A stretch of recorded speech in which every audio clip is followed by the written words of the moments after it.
ఏది అయినా ట్రై చెయ్యి ఆచి చికెన్ మసాలా. ఆచి చికెన్ మసాలా. తెలంగాణ తదుపరి డీజీపీగా సివి ఆనంద్ ఎంపికయ్యే అవకాశాలు ఎక్కువగా ఉన్నాయి. ఆయనతో పాటు వినాయక్ ప్రభాకర్ ఆప్తే, సౌమ్య మిశ్రా డీజీపీ రేసులో ఉన్నారు.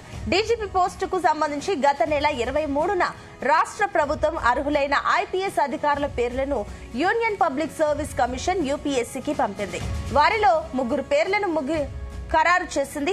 దానిని 1-2 రోజుల్లో తెలంగాణ ప్రభుత్వానికి పంపించనుంది. అందులో ఒకరిని తెలంగాణ పూర్తి కాలపు డీజీపీగా రాష్ట్ర ప్రభుత్వం ఖరారు చేయనుంది.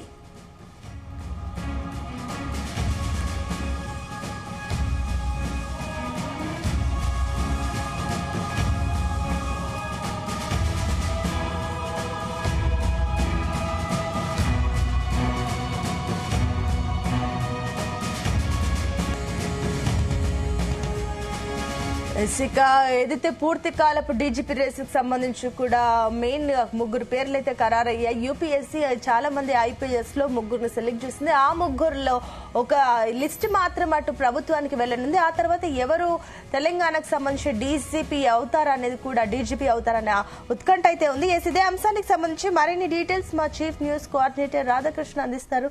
Radhakrishna, good morning. Good morning Sunitha. Telangana తదుపరి డీజీపీ ఎవరు అనే దానికి చాలా త్వరలోనే దీనికి తెరపడే అవకాశం కనబడుతోంది. సో కొద్ది రోజులుగా కూడా తెలంగాణ రాష్ట్ర ప్రభుత్వం నెక్స్ట్ డీజీపీని ఎవరు నియమించాలనే దానిపైన పూర్తి స్థాయిలో కసరత్తు చేస్తుంది. అదంతా కూడా కీలక దశకు తుది దశకు చేరిందని చెప్పవచ్చు. సో మొత్తం డీజీపీ పోస్ట్ కు అర్హత కలిగినటువంటి ఐపీఎస్ లో ఉన్నటువంటి సీనియర్ పేర్లతో కూడినట్టు కొంత జాబితాను కేంద్రం యూపీఎస్ కు పంపించింది, యూనియన్ పబ్లిక్ సర్వీస్ కమిషన్ కు పంపించింది. సో మొత్తంగా కూడా కొద్ది రోజులుగా దానికి సంబంధించి సంప్రదింపులు జరిపి ఎట్టకేలకు దాంట్లో ఒక 4 పేరును ఖరారు చేసినట్టుగా తెలుస్తోంది. సో మన సీనియర్ జాబితా ప్రకారం పంపించిన వాటిలో 4 ఎవరైతే ఉంటారో ఐపీఎస్ లలో సీనియర్ ఐపీఎస్ గా ఉన్నటువంటి 4 పేర్లను తదుపరి డీజీపీలో ఈ 4 ఒకరు చేస్తే బాగుంటుంది అనేది కూడా కొంత ఇప్పటికే రాష్ట్ర ప్రభుత్వానికి యూపీఎస్సీ ఏదంటే public commission union public service commission కూడా ఖరారు చేసినట్టుగా తెలుస్తోంది. సో మొత్తంగా కూడా దీంట్లో చాలా కీలకంగా ఉన్న పేర్లలో మనకు ప్రధానంగా 3 పేర్లు తెరపైకి వస్తున్నాయి. అందులో ఒకటి మన అందరికి తెలిసిందే సివి ఆనంద్. గతంలో నగర పోలీస్ కమిషనర్ గా పనిచేసినటువంటి సివి ఆనంద్ 1991 బ్యాచ్ చెందారు. CV Anand senior IPS. So దీంతో పాటుగా సివి ఆనంద్ తో పాటుగా 94 బ్యాచ్ చెందినటువంటి సౌమ్య మిశ్రా, వినాయక్ ప్రభాకర్ ఆప్తే, సౌమ్య మిశ్రా 2 పేర్లు కూడా విశ్వసనీయంగా మనకు అందుతున్న సమాచారం ప్రకారం వీళ్ళ పేర్లు నెక్స్ట్ డీజీపీకి జాబితాలో ఉన్నట్టుగా తెలుస్తోంది. సో ప్రస్తుతం సివి ఆనంద్ రాష్ట్ర హోంశాఖ ప్రత్యేక ప్రధాన కార్యదర్శిగా ఉన్నారు. సో అదేవిధంగా ఎవరైతే ప్రభాకర్ ఆప్తే, వినాయక్ ప్రభాకర్ ఆప్తే ఉన్నాడో అతను కేంద్ర సర్వీస్ లో ఉన్నాడు. సో అందులోనూ ఇంటెలిజెన్స్ బ్యూరో అత్యంత కీలకమైనటువంటి ఇంటెలిజెన్స్ బ్యూరో స్పెషల్ డైరెక్టర్ గా ఉన్నారు. ఇక సౌమ్య మిశ్రకు వస్తే తెలంగాణకు సంబంధించి జైళ్ల శాఖ డైరెక్టర్ జనరల్ గా ఉన్నారు. సో ఈ 3 కూడా సీనియర్ గా ఉంటూ సీనియర్ ఐపీఎస్ లు. వీళ్ళలో ఒకరికి డీజీపీని చేయాల్సిందిగా కూడా సూచనలు అందాయి. సో రాష్ట్ర ప్రభుత్వం దీనికి సంబంధించి బుధవారం కూడా జరిగిన యూపీఎస్సీ కమిటీలో తెలంగాణ రాష్ట్ర ప్రభుత్వం తరఫున సిఎస్ గా ఉన్నటువంటి ప్రధాన కార్యదర్శిగా ఉన్న రామకృష్ణారావు పాల్గొన్నారు. సో చర్చించారు. రాష్ట్ర ప్రభుత్వం గత ఏదైతే ఫిబ్రవరి 23న జాబితా పంపించింది. సో ఎవరినైతే డీజీపీ చేయాలనుకుంటున్న వాళ్ళందరి పేర్లతో కూడినటువంటి జాబితా పంపిస్తే దాంట్లో కాన్ఫిడెన్షియల్ రిపోర్ట్ పై సుదీర్ఘంగా చర్చించినట్లు తెలుస్తోంది. సో మొత్తం ఈ ఫైనల్ గా ఈ 3 పేర్లను ఖరారు చేసిన సమాచారం 1-2 రోజుల్లోనే ఈ తుది జాబితాను యూపీఎస్సీ రాష్ట్ర ప్రభుత్వానికి పంపించనుంది. అందులో ఒకరిని పూర్తి స్థాయి ఇప్పుడు ఏంటంటే తాత్కాలికంగా డీజీపీగా ఉంటున్నారు. సో మనకు తర్వాత ఈ యూపీఎస్సీ పంపించిన అధికారికంగా ప్రకటించిన ప్రభుత్వానికి పంపించిన తర్వాత అందులో ఒకరిని ఈ 3లో ఎవరినైతే ప్రభుత్వం చూస్ చేసుకుంటుందో వాళ్ళని తెలంగాణ పూర్తి కలుపు డీజీపీగా ఇప్పుడైతే ప్రస్తుతం దానికి head of the police force గా రాష్ట్ర ప్రభుత్వం ఖరారు చేసే అవకాశం కనబడుతోంది. సో బ్యాచ్ పరంగా 3లో సివి ఆనంద్ మాత్రం అత్యంత సీనియర్. రాష్ట్రంలో చాలా చిన్న అంటే ఏఎస్పీ స్థాయి నుంచి మొదలు పెడితే డీజీపీ హోదా వరకు వెళ్ళారు. సో పలు స్థానాల్లో సుదీర్ఘకాలం పనిచేస్తారు. అందులో అంతా అంటే మొత్తం కూడా తెలంగాణకు సంబంధించిన రాష్ట్ర ఏర్పాటైన తర్వాత కూడా గతంలో కూడా పోలీస్ కమిషనర్ చేసిన సుదీర్ఘ అనుభవం ఉంది. మరోవైపు ఐబీలో కూడా ఆయన సుదీర్ఘకాలం చాలా లాంగ్ టైం పనిచేసిన ఆ ఎక్స్పీరియన్స్ ఉంది కాబట్టి సో మొత్తంగా కూడా ఇప్పుడు ఉన్న నేపథ్యంలో సివి ఆనంద్ అయితే బాగుంటుంది అనేది కూడా ప్రభుత్వం ఆలోచన ఉన్నట్టుంది.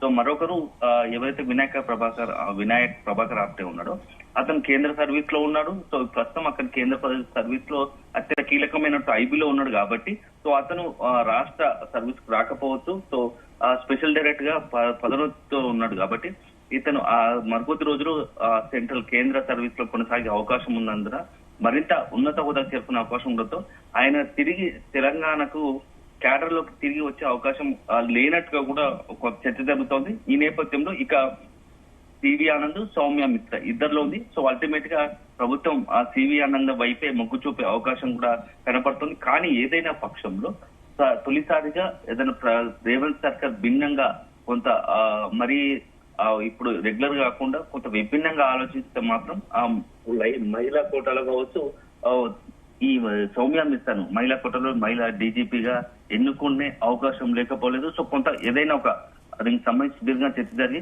చివరాఖరికి సౌమ్య మిశ్రా కూడా అయితే మహిళా డీజీపీ అయి ఉంటుంది. సో అదో రకమైన రేవంత్ సర్కార్ సంబంధించినటువంటి సౌమ్య మిశ్రాను మహిళా డీజీపీగా చేసే కూడా అవకాశం లేకపోలేదు. సో ఏదేమైనటువంటి ఈ వారం రోజుల్లోనే దీనికి సంబంధించి చాలా కీలకమైన ప్రకటన వచ్చే అవకాశం కనబడుతుంది. ప్రస్తుతము ఎవరైతే ఉన్నారో ఇన్ఛార్జ్ డీజీపీగా ఉన్నటువంటి శివధర్ రెడ్డి ఏప్రిల్ చివరి కల్లా తన పదవిని విరమణ చేయాల్సి ఉంది. సో ఆ తర్వాతే కొత్త డీజీపీ నియమిస్తారు. ఆ డీజీపీ కూడా పూర్తి స్థాయి మూడో పూర్తి కాలపు డీజీపీ. గతంలో కూడా అంతా కూడా తాత్కాలికంగా ఇన్ఛార్జ్ డీజీపీలో ఉన్నారు. సో తెలంగాణ తొలి డీజీపీగా పనిచేసినటువంటి అనురాగ్ శర్మ కూడా తొలుత ఇన్ఛార్జ్ డీజీపీగానే పనిచేసిన పరిస్థితి ఉంది. సో అతను యూపీఎస్సీ ద్వారా 2015 నవంబర్ లో పూర్తి కాలపు డీజీపీగా నియమితులయ్యారు. సో 2 years పాటు కొనసాగాడు. 2017 వరకు కొనసాగిన తర్వాత అనంతరం నెక్స్ట్ మహేందర్ రెడ్డి తాత్కాలిక ఇన్ఛార్జ్ డీజీపీగా అయ్యారు. ఆ తర్వాత అతను కూడా యూపీఎస్సీ ద్వారా పూర్తి స్థాయి డీజీపీ. అత్యధిక కాలం తెలంగాణలో ఇప్పటి వరకు అత్యధిక 5 ఏళ్ల పాటుగా డీజీపీగా ఉండి ఓ రికార్డు సృష్టించారని చెప్పొచ్చు. సో 2022 వరకు కూడా డిసెంబర్ వరకు కూడా మహేందర్ రెడ్డి డీజీపీగా పనిచేసిన పరిస్థితి కనబడుతుంది. సో దాదాపు ఇప్పుడున్న వాటిలో ఈ తెలంగాణ ఏర్పడిన తర్వాత ప్రత్యేక రాష్ట్రం ఏర్పడిన తర్వాత 5 సంవత్సరాలకు పైగా ఉన్నటువంటి డీజీపీ మహేందర్ రెడ్డి ఒకరే. సో ఆ తర్వాత చాలా అంజనీ కుమార్, రవిగుప్తా, జితేందర్ తో పాటు ప్రస్తుతం ఇప్పుడు ఉన్నటువంటి ఇన్ఛార్జ్ తాత్కాలిక డీజీపీ ఉన్నటువంటి శివధర్ రెడ్డి కూడా తాత్కాలిక ప్రాతిపదికగానే హెడ్ ఆఫ్ పోలీస్ ఫోర్స్ గా పనిచేస్తున్న పరిస్థితి కనబడుతుంది. సో ఇప్పుడు ప్రజెంట్ గా ఈ రాబోయే రోజుల్లో ఇప్పుడు నియమితులయ్యే డీజీపీ మాత్రం పూర్తి స్థాయి హెడ్ ఆఫ్ పోలీస్ ఫోర్స్ గా అయ్యే అవకాశం కనబడుతుంది. సో అందులో అల్టిమేట్ గా సివి ఆనంద్ కి ఎక్కువ అవకాశం కనబడుతుంది. సుదీర్ఘ అనుభవము. సో మొత్తంగా కూడా ప్రత్యేక ఉమ్మడి రాష్ట్రంలో కావచ్చు ప్రత్యేక రాష్ట్రంలో అతను వివిధ హోదాల్లో కొంత తను కంట్రిబ్యూట్ చేస్తాడు. సో అన్నిటిపై అవగాహన ఉంది. సో ప్రస్తుత పరిస్థితుల్లో రాష్ట్ర ప్రభుత్వానికి కూడా రేవంత్ సర్కార్ నమ్మిన మంచి అంటే మొత్తము శాంతి భద్రతకి విఘాతం కలగకుండా సీనియర్ నాయకుడు, అందులోనూ మంచి పారదర్శకత కలిగినటువంటి ఎవరైతే పోలీస్ ఆఫీసర్ ఉంటారో డీజీపీ అయితే బాగుంటుంది, కంట్రోల్ చేసే వ్యవస్థ బాగుంటుంది అని చెప్పేసి ఒక ఉద్దేశంలో రేవంత్ సర్కార్ ఉన్నట్టుంది. సో అల్టిమేట్ గా సివి ఆనంద్ వైపే మొగ్గు చూపే అవకాశం కనబడుతోంది. సో రాబోయే కొద్ది రోజుల్లోనే 10 రోజుల్లోనే దీనికి సంబంధించి Telangana head of police force ఎవరు అనేది స్పష్టత వచ్చే అవకాశం ఉంది. 2 అంశాలు. ఒకటి దాదాపుగా సివి ఆనంద్ ఖరారు అయినట్టుగానే మనం భావించాల్సి ఉంటుంది. కానీ ఏదైనా చివరి మూమెంట్ లో చివరి దశలో అద్భుతాలు జరిగితే ఒకవేళ కొంత వినూత్నంగా ఆలోచించి రాష్ట్ర ప్రభుత్వం మహిళలకు కొంత ప్రాధాన్యత ఇవ్వాలని ఒక ఆలోచన ఉంటే మాత్రం అప్పుడు సౌమ్య మిశ్రా పేరు తెరపైకి రావచ్చు.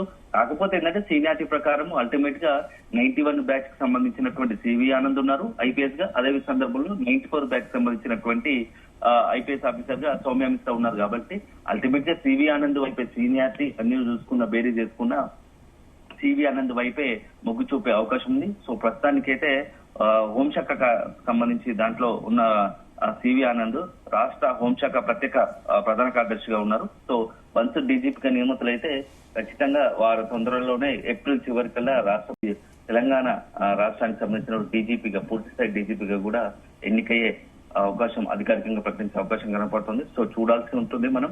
దీనికి సంబంధించి మాత్రం వారం రోజుల్లో ఒక అధికారిక ప్రకటన వెలువడే అవకాశం ఉంది. ఎందుకంటే ప్రస్తుతం ఉన్నటువంటి తాత్కాలిక ఇన్ఛార్జ్ డీజీపీ ఉన్నటువంటి శివధర్ రెడ్డిది ఏప్రిల్ 3వ వారం కల్లా అతను ముగుస్తా పదవి విరమణ చేస్తారు. కాబట్టి సో అల్టిమేట్ గా త్వరలోనే ఈ యొక్క పూర్తి స్థాయి డీజీపీకి సంబంధించిన ప్రకటన వెలువడే అవకాశం కనబడుతూ ఉంది. Right, thank you Radhakrishna.